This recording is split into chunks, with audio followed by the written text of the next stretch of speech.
wabarakatuh. Kita sudah menyelesaikan beberapa hal terkait dengan doa dan tangisan. Pada hari ini kita memasuki di mana letak perlawanan dari modalitas itu. Kalau kita berbicara tentang doa dan tangisan, sudah otomatis kita berbicara pada posisi yang mana, karena setiap kehidupan kita pada tingkatan-tingkatan tertentu itu doa dan paling tidak doa itu kita perlukan ya. Mau dari transisi ego, menemukan hal-hal yang itu sekiranya objektif, itu juga kita lakukan yang disebut dengan ritualis ya. Seringkali orang misalnya mau memutuskan sesuatu, memilih sesuatu harus ada istikharah ya. Kira-kira analoginya demikian.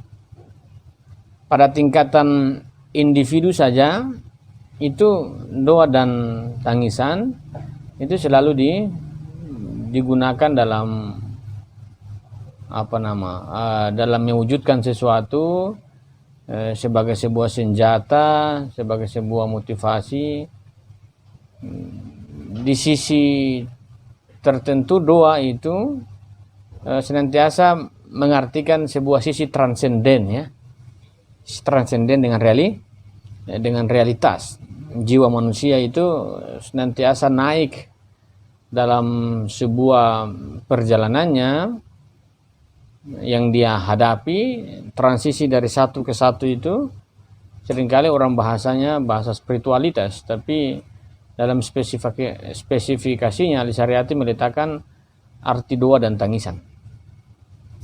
Kalau kita mengatakan bahwa doa dan tangisan itu berbarengan, maka kalau kita berbicara tentang doa adalah sebuah ungkapan perasaan, ungkapan pikiran yang diucapkan lewat kata, lewat suara yang keluar, dan air mata itu muncul dalam doa, berarti ada sebuah ucapan yang dia mengutarakan isi jiwa manusia, sehingga doa itu menyebabkan air mata, atau kita bisa mengatakan bahwa air mata itu saksi kejujuran orang berkata ya?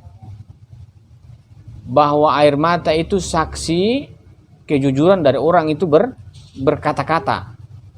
Nah, dalam aspek-aspek tertentu, kalau orang itu berbicara dengan air mata itu biasanya benar ya. Kalau air matanya itu berlinang-berlinang itu biasanya benar. Pada aspek tertentu ya, bukan yang saya maksud bukan air mata buaya, tidak.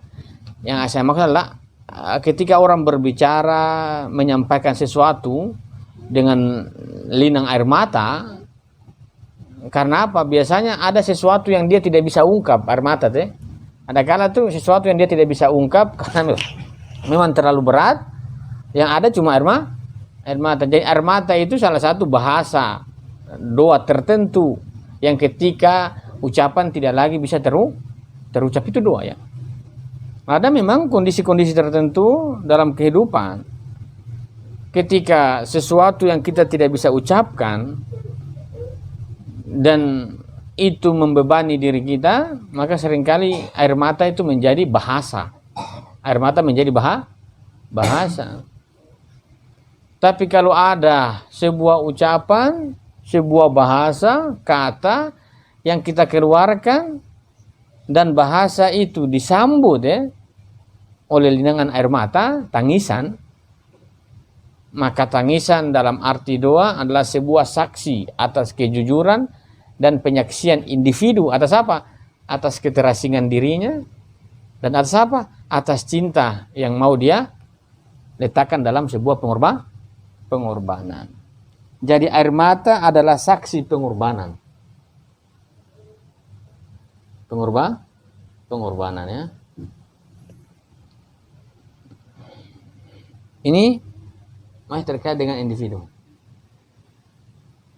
Air mata itu saksi ya, saksi orang berkurban.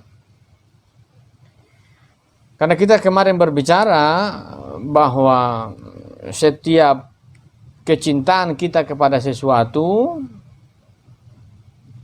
mau tidak mau, orang harus sampai pada yang disebut dengan pembuktian, ya. Pembuktian. Kalau kita sudah berdoa sebagai sebuah bahasa kalbu akan pencipta realitas, maka setiap yang kita ucapkan itu kita harus buktikan dalam pengorbanan. Ya. Kalau kita sudah berdoa, karena doa itu adalah bahasa kata yang keluar dari jiwa kita, dan jiwa itu terkait dengan pemikiran dan batin kita, hasrat perasaan kita, maka doa-doa yang kita keluarkan kita tidak bisa tarik lagi. Ya. Ini doa, ya. Jadi bicara dalam arti doa yang dilantungkan dengan sebuah kejujuran penyaksian air mata yang terjadi pada diri kita, setiap yang kita keluarkan itu bukan lagi bermakna kembali kepada individu, namun dia harus dia harus ditindaklanjuti. Jadi kalau hari ini saya mengatakan, ya Allah berikanlah kekuatan pada saya supaya saya bisa berbakti misalnya, maka ucapan itu kita sudah keluarkan. Kalau ucapan itu sudah kita keluarkan, berarti ucapan itu kita letakkan dalam arti pengorbanan. Jadi apa yang kita ucapkan tidak mungkin kita tarik lagi, karena ucapan itu sudah pergi dalam arti doa. Jadi kalau cinta itu kita mengatakan, ya Allah berikanlah cintamu agar aku mencintaimu, maka bahasa yang sudah keluar itu tidak mungkin kita tarik. Maka kita akan mencari sebuah kecintaan darinya. Misalnya, ya Allah berikanlah cintamu agar aku bisa mencintaimu. Kalau bahasa itu dikeluarkan dan sebuah peletakan dalam pengorbanan, dan itu diiringi oleh doa, bahwa bahasa doa memasuki pengorbanan itu adalah bahasa kesiapan individu untuk mewujudkan apa yang dia sampaikan, ya. Jadi doa itu pada awalnya adalah sebuah bahasa sebuah bahasa yang detail untuk dia letakkan dalam realitas, mewujudkan bahwa dia memang benar-benar dalam mewujudkan kecintaan dia pada umat manusia. Dan ini peletakannya adalah realitas, dan ini adalah berbicara tentang sejarah. Jadi ini saya maksud yang ketiga, ya. Jadi kalau kita mengatakan apa yang kita korbankan, itu yang kita lantungkan pada ucapannya. Yang kita mau korbankan adalah sesuatu yang berkaitan dengan diri kita, dan diri kita itu kita transformasikan dalam arti doa untuk menaikkan sebuah level ruh, ya, derajat spiritualitas kita dalam berhubungan berelasi dengan realitas al-haq, ya. Maka dalam pengorbanan itu dia wujudkan dalam realitas terkait dengan apa? Sebuah wadah pembebasan.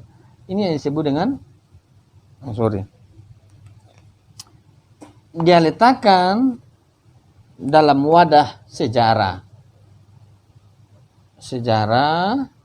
dan ini berkaitan dengan sosial, ya. Sosial ini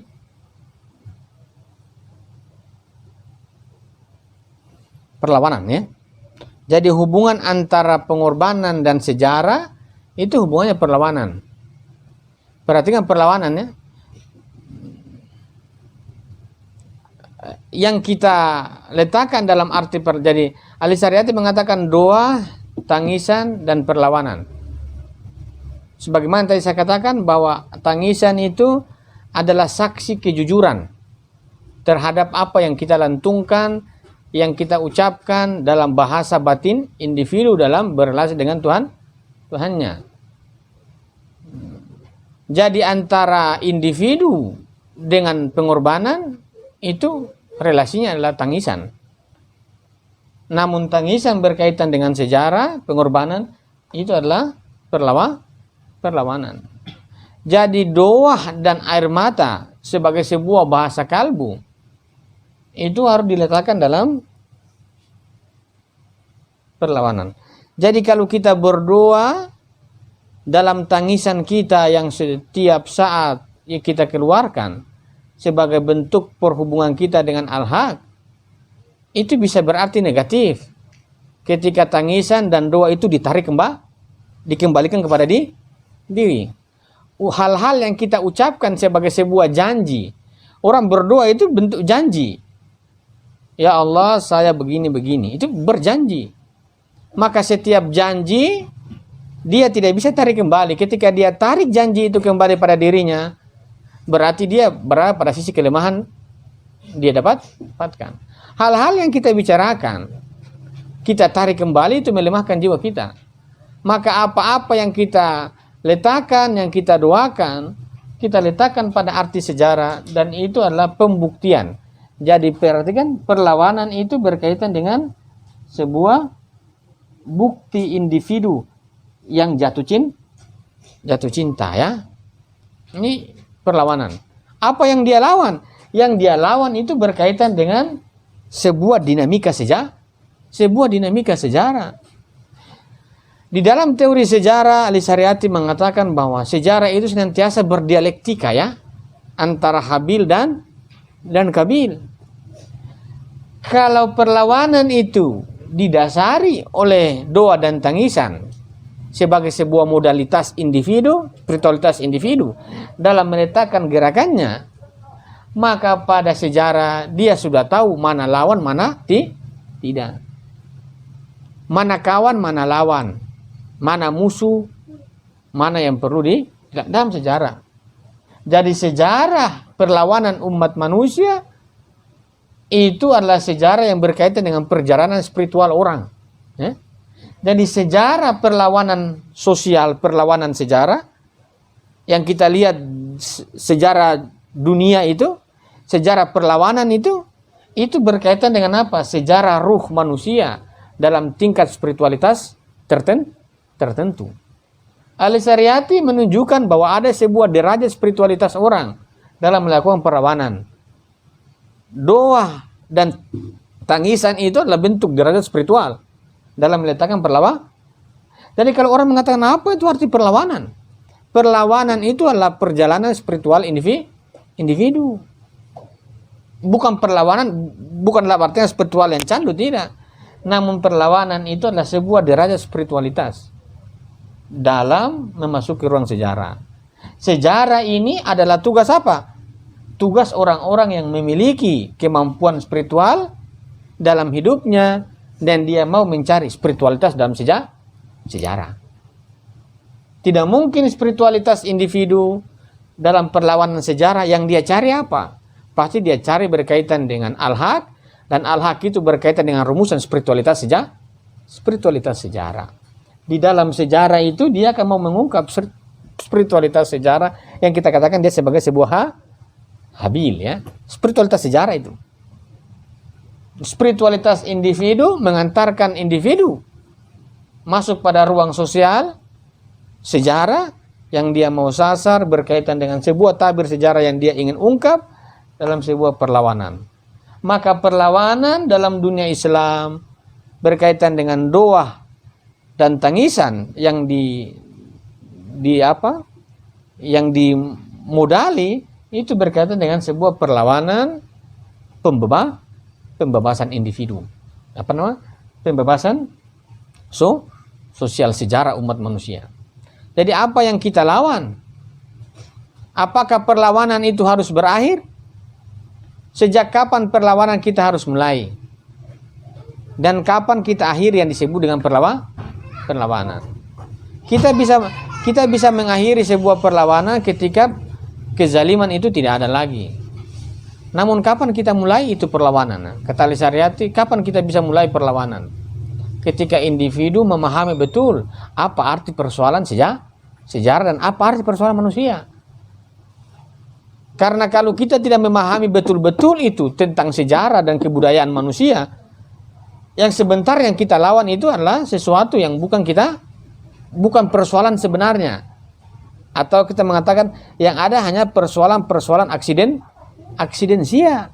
aksidental, bukan arti yang sebenarnya. Karena perlawanan itu adalah perjalanan ruh individu, spiritualitas individu pada realitas sejarah, maka perjalanan itu berkaitan dengan sejarah, berkaitan dengan sebuah pembebasan.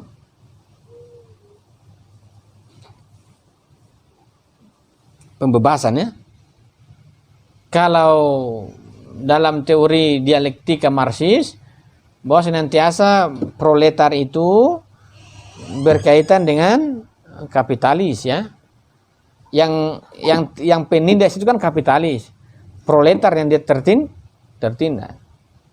Tapi berkaitan dengan perlawanan dalam dunia Islam, paling tidak Ali Syariati juga menjelaskan itu. Bahwa ada Habil dan Kabil. Bahwa Kabil menindas Habil yang ditindas. Namun perlawanan dunia Islam itu berkaitan dengan sebuah pembebasan lahir dan batin dari penindas. Ketika kita membaca misalnya dalam teorema sejarah Ali Syariati, Kabil itu menang, ya. Menang.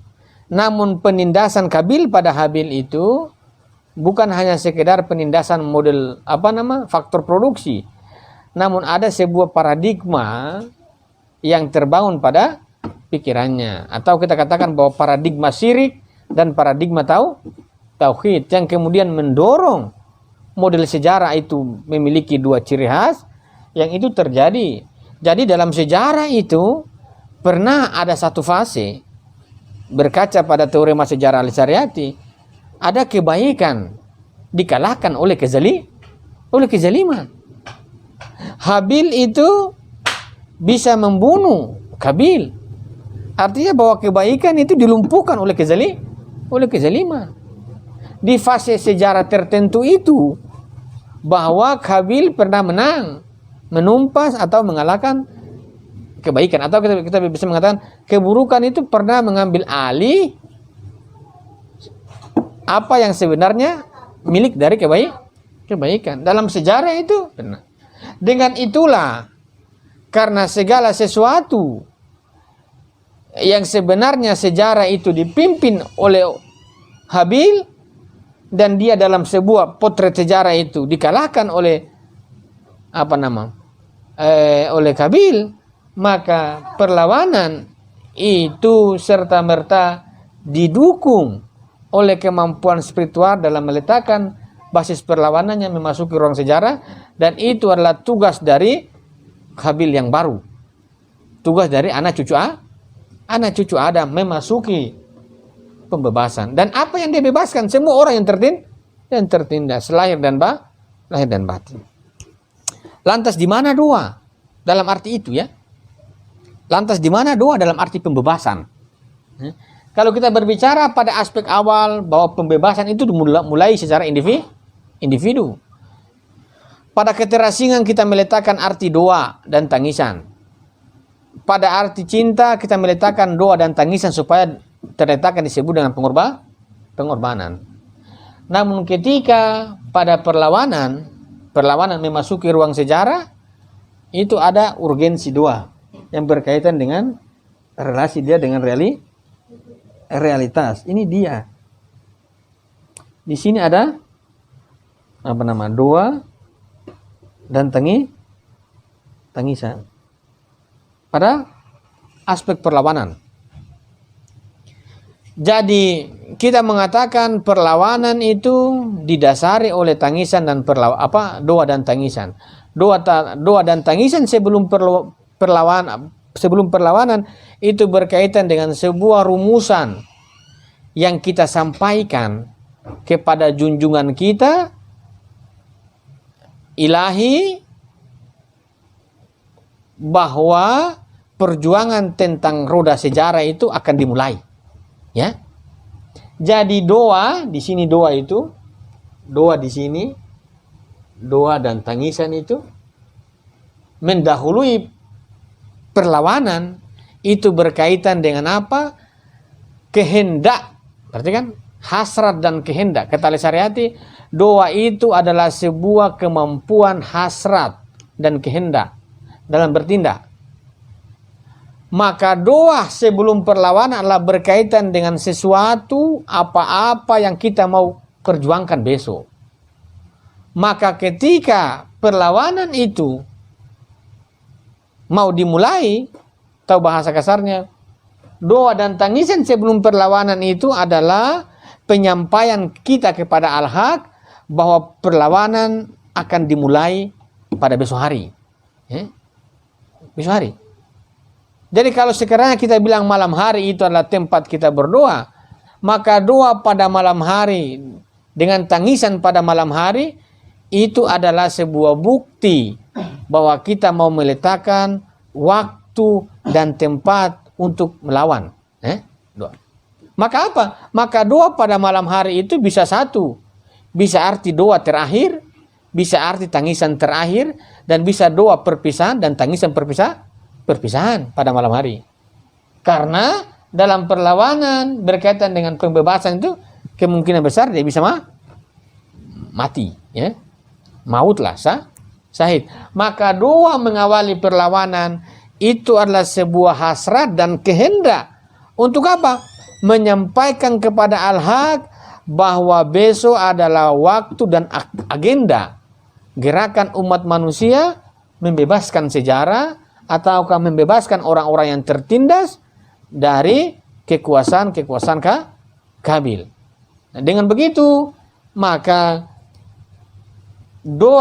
maka perlawanan itu berkaitan dengan sejarah, namun pada sisi tertentu ada aspek ini, doa dan tangisan pada sisi perlawanan. Lantas ini artinya apa?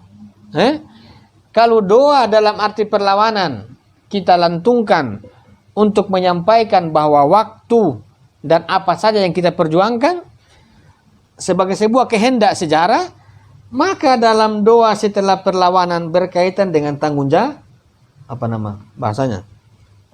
Laporan evaluasi kepada Sang Pencipta setelah perlawanan, ya.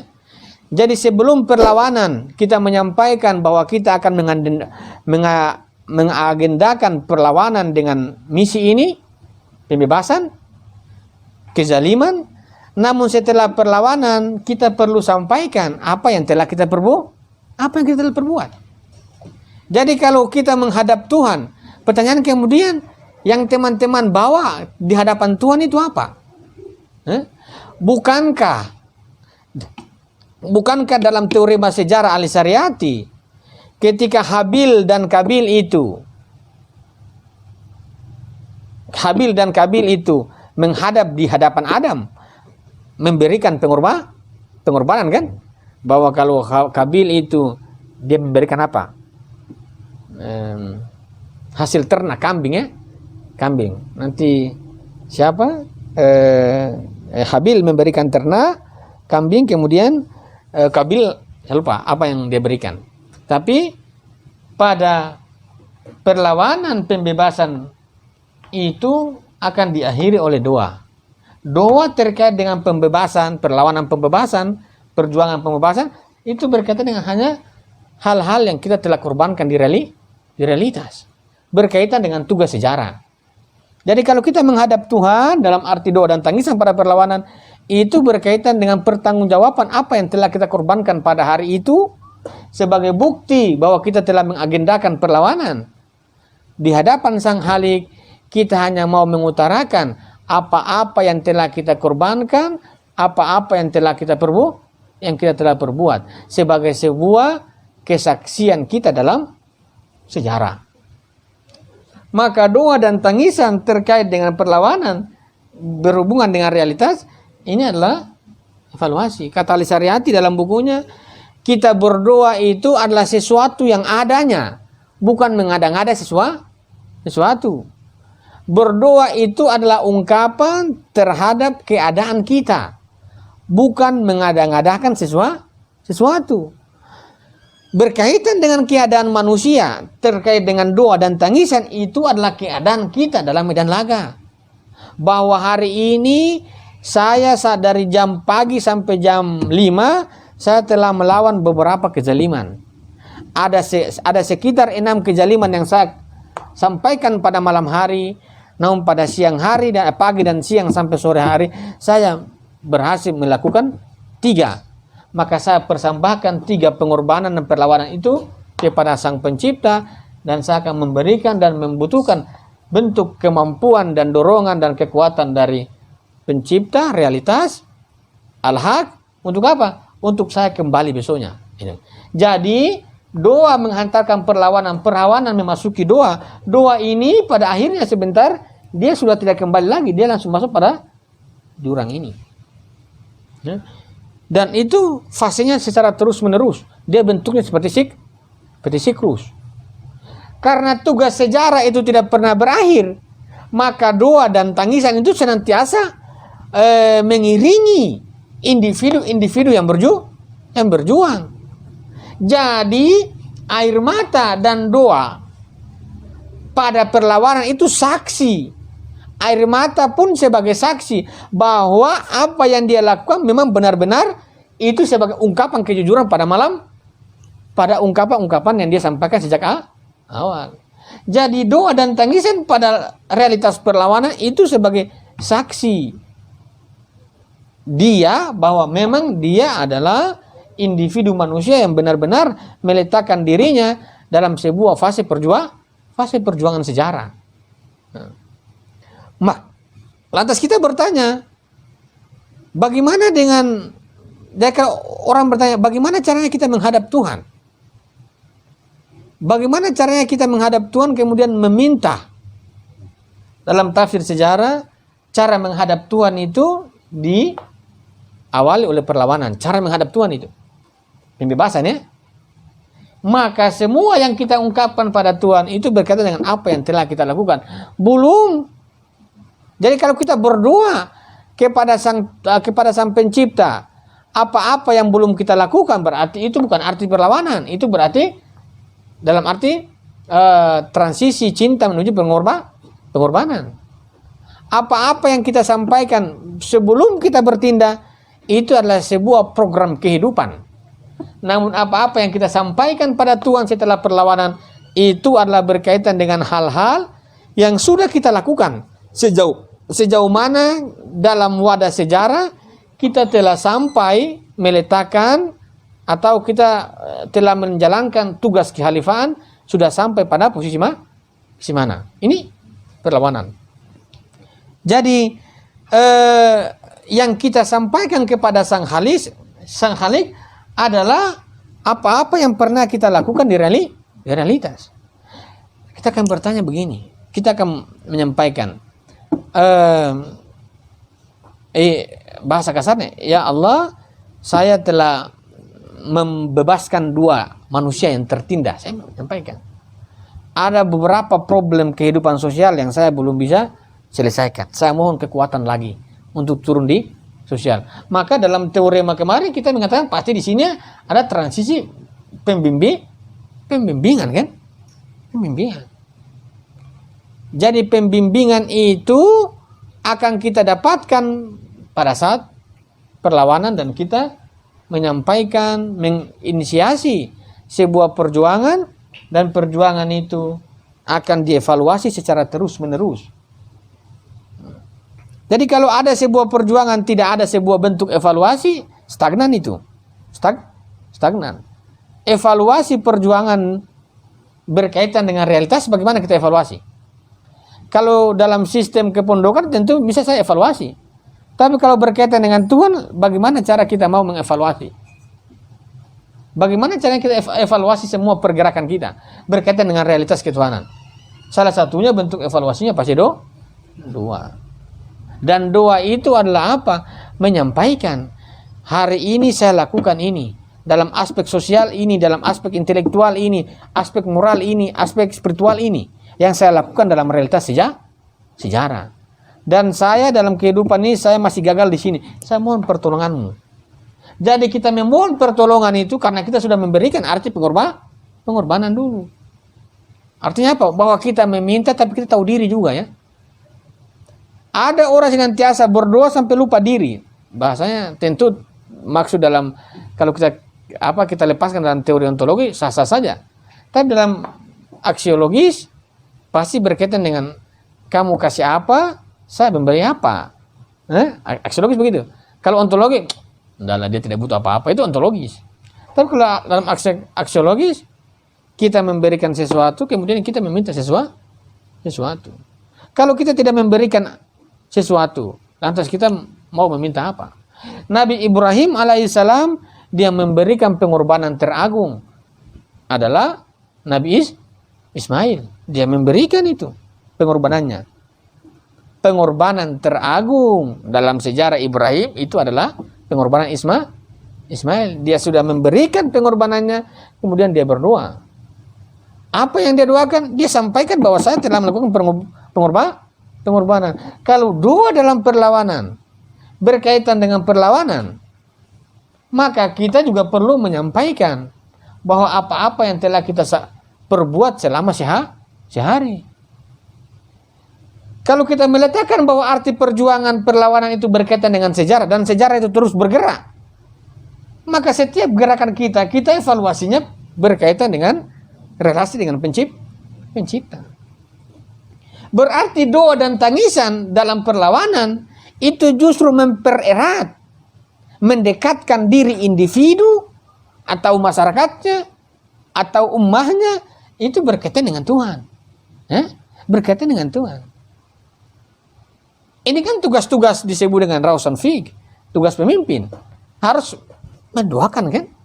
Kalau misalnya teman-teman di dalam kepemimpinan sosial, misalnya Ardi misalnya, dia punya kelompok ada 10, ya. Maka dia punya tugas mendoakan 10 orang itu di hadapan Tuhan tiap hari. Capek deh. Tapi ini kalau teman-teman ada 20 orang setiap hari saya juga membeli juga bibir. Ya Allah, Talis mau ke Jakarta. Saya doa, karena ini bagian dari sebuah komunitas. Karena aspek sejarah kan, sejarah. Maka setiap hari, setiap malam, tentu kita punya tugas saling mendoakan terhadap apa? Terhadap tugas sejarah yang kita telah letakkan dalam sosial. Maka doa dan tangisan dalam arti perlawanan itu justru mempererat, memperdekatkan diri individu dengan Tuhannya. Dalam berhubungan keintimannya, dia meminta kekuatan untuk menjalankan tugas kemanusiaan. Terus begitu ya.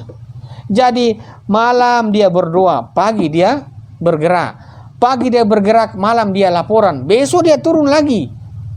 Besok dia turun, malam dia evaluasi. Dia laporkan, ya Allah, saya telah melaksanakan ada sekitar 4 hal yang itu saya sudah lawan, saya sudah membebaskan orang-orang tertindas dan ada beberapa kezaliman yang saya lakukan. Jadi laporan, bahasanya, dari doa itu berkaitan dengan ketuhanan pada medan sosial dan sejarah. Itu adalah segala sesuatu yang kita lakukan. Dan sesuatu yang belum kita lakukan itu pun kita sampaikan. Kenapa kita menyampaikan dengan sesuatu yang ada? Jadi berdoa itu adalah bukan sesuatu yang kita ada-adakan. Namun berdoa itu menyampaikan sesuatu yang ada, yang telah kita lakukan. Bukan belum yang kita lakukan. Jadi kalau yang belum kita lakukan, kita tarik doa dalam makna sebelumnya. Tapi kalau berkaitan dengan perlawanan, adalah doa yang berkaitan dengan sesuatu yang telah kita lakukan.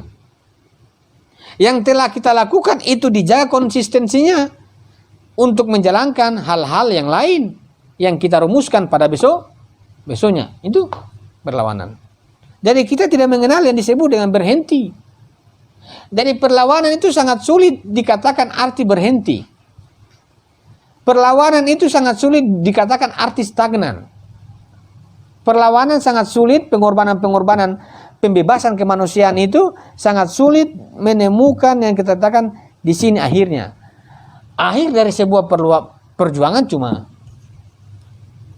ini saja. kematian. Itu kan akhir dari perjuangan. Sebelum itu tidak terus. Karena dia akan masuk pada ranah sejarah. Dan apa yang dia lakukan dia sampaikan. Jadi ungkapan-ungkapan kita, doa-doa yang kita lakukan adalah berkaitan dengan sebuah kemampuan diri dalam melakukan segala sesuatu yang dia mampu. Dan dia memberitahukan kepada Tuhannya dengan apa-apa yang telah dia lakukan untuk meminta sebuah pertolongan, sebuah pembimbingan dalam wadah sejarah perlawanan. Jadi sejarah perlawanan umat manusia itu sangat sulit. Ketika orang melakukan sejarah perlawanan, dia tidak meletakkan yang disebut dengan doa dan air mata sebagai sebuah kitab dari perjuangan. Doa dan tangisan itu dalam arti perlawanan menaikkan derajat spiritualitas diri lebih mendekat dengan Tuhannya dan untuk mengevaluasi semua pekerjaan-pekerjaan pada satu hari yang dia telah lakukan. Makanya seringkali kalau kita mengatakan, dunia sufi mengatakan, sebelum kalian tidur kita harus mengembalikan diri kita, kan? Mengembalikan diri yang berkelana sehari itu harus dikembalikan menjelang tidur ataukah menjelang kita istirahat, kembalikan diri. Tapi kalau berkaitan dengan perlawanan, pembebasan manusia ini, pembebasannya itu dia akan tarik teori keadilan, ya. Keadilan, kesetaraan itu dia taruh dalam teori sosialnya. Tapi kita arti umum. Jadi doa dan tangisan diletakkan dalam wadah pengorbanan, perlawanan. Perlawanan ini adalah sebuah kemampuan spiritual orang dalam melawan. Jadi kemampuan spiritualitas bukan candu, ya. Jadi kemampuan spiritualitas orang yang secara individu dia akan mencari objek spiritual dalam wadah sejarah, dan wadah sejarah itu dia akan membuka tabir wajah Habil dan Kabil. Apa yang dia mau buka? Dia mau melakukan sebuah pembebasan manusia-manusia yang tertindas. Manusia yang tertindas ini berkaitan dengan baik sisi lahiriah maupun sisi batinia. Pada aspek-aspek itulah dia melaporkan kepada Tuhannya sejauh mana dia bisa perbuat, sejauh mana dia bisa melakukannya. Apa-apa yang telah dilakukan dalam wadah sejarah setiap hari. Dalam teori-teori pergerakan yang lain, pasti itu orang ada disebut apa? Analisis SWOT, ya. Ada evaluasi. Evaluasi itu terhadap apa? Apa yang telah kita lakukan. Evaluasi itu bukan berarti mengakhiri semua tugas. Justru dia mau memplanning hal yang baru. Dia mengevaluasi untuk apa? Untuk melanjutkan roda yang awal yang dia sudah planningkan. Maka doa dan tangisan pada arti perlawanan, satu sisi mendekatkan diri dengan Tuhannya, di sisi yang lain adalah sebuah pertanggungjawaban individu di hadapan Tuhan. Jadi kalau orang seringkali mengatakan kelak nanti apa-apa yang kita perbuat di hidup ini kita akan mempertanggungjawab, itu tentu eskatologis, ya. Itu arti eskatologis. Tapi dalam arti sejarah berkaitan dengan sisi sejarah manusia, pertanggungjawaban itu didahului sebelum pertanggungjawaban di padang mahsyar. Dan pertanggungjawaban awal itu adalah pertanggungjawaban kesadaran. Bukan lagi nanti kemudian dikumpulkan di padang mahsyar, itu hal lain. Dan nanti kalau kemudian di padang mahsyar itu kan pasti semua aktivitas manusia pasti mulai dari mata, tangan, semua akan dipertanggungjawabkan. Kamu hari ini apa? Kan saksi.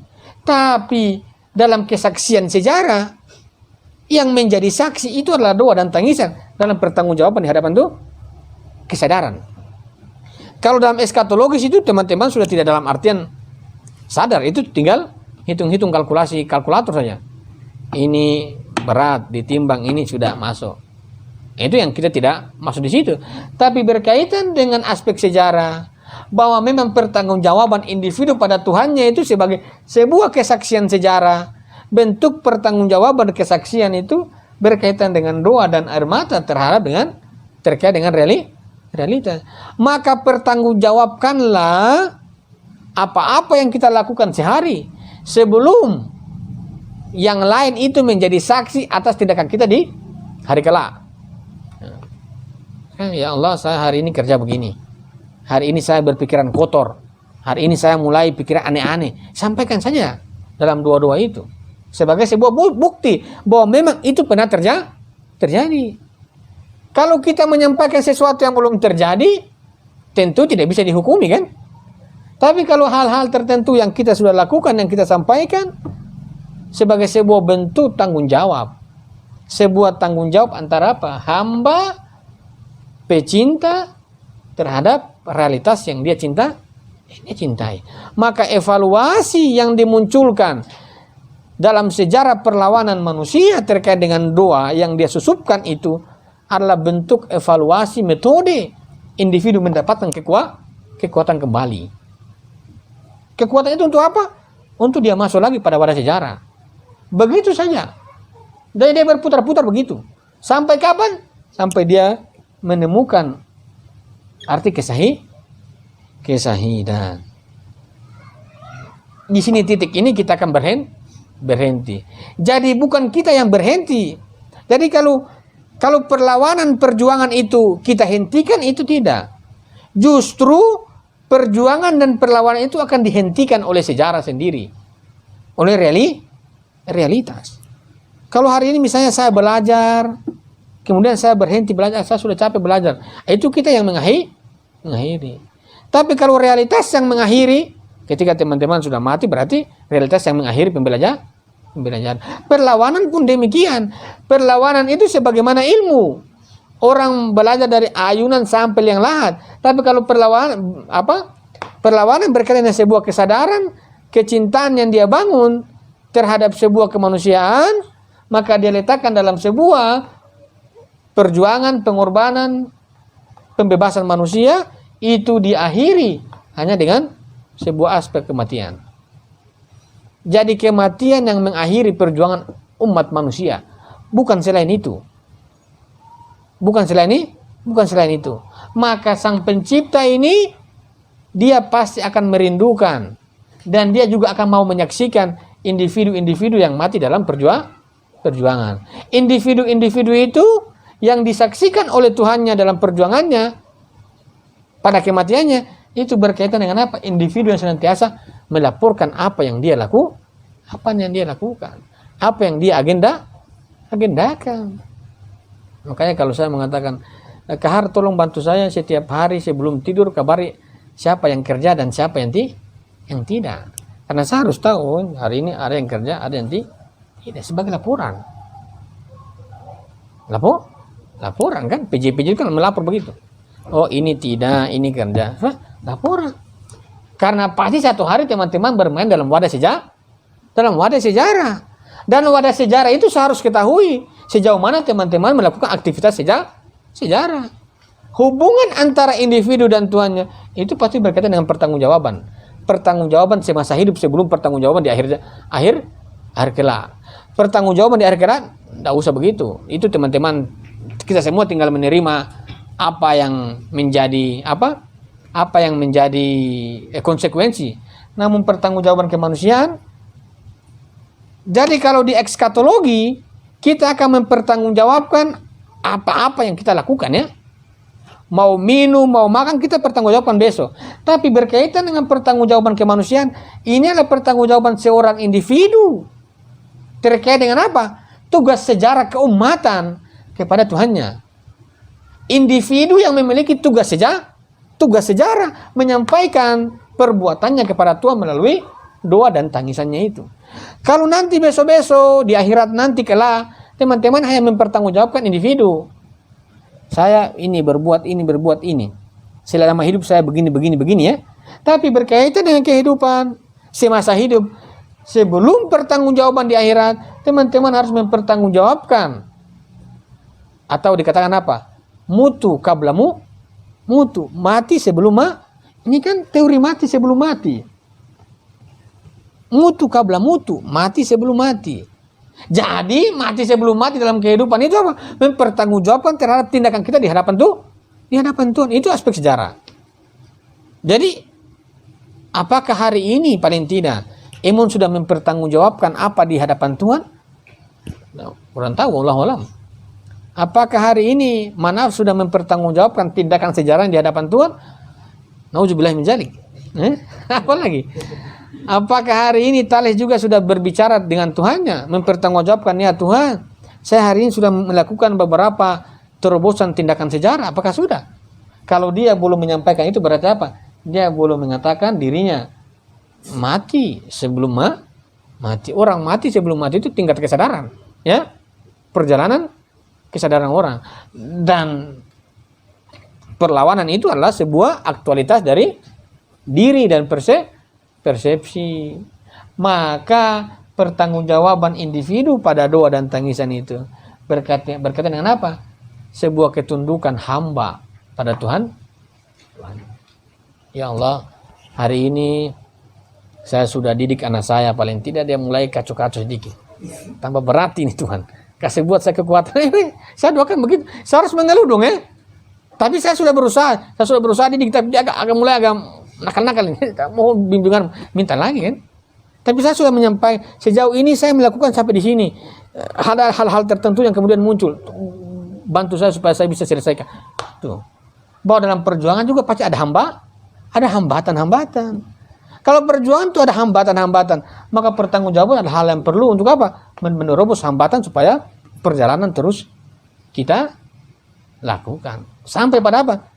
Titik kematian, di mana kita mati, waktu dan kapan, di situ akhir dari sebuah perjuangan dan perlawanan. Dan orang-orang yang mati juga akan diiringi apa? Doa dan tangisan, ya. Orang yang mati juga diiringi. Jadi saksi mata masyarakat, air mata masyarakat itu menjadi saksi bahwa teman-teman pernah berjuang.